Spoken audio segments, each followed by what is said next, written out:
Here's a bucket full of soapy water. And we're going to be using some 12-pound Mustad Thor line on this bad boy. One of the loaner rigs. So our line's all nice and soapy. Man, this tip top has seen better days. Actually, this whole rig has seen better days. Let's go through.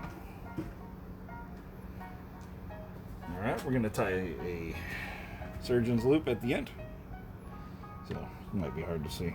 Maybe against something darker. So 1, 2.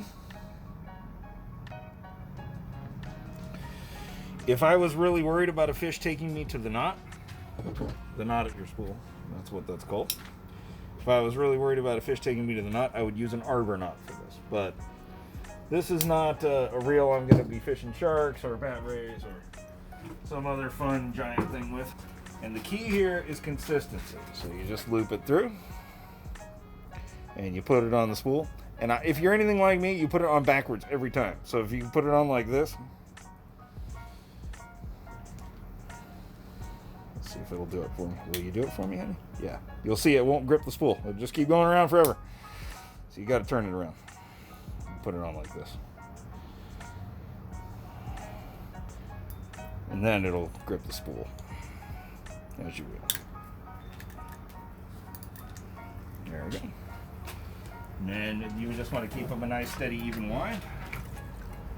Nothing too crazy. That's all right.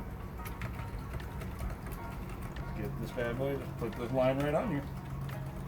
And you'll know it's going on straight if you pull it out of the water and you put a little slack in it. If it doesn't coil up, you know it's going on straight. If you have a mess here and it starts tangling, flip the spool over and wind it the other way.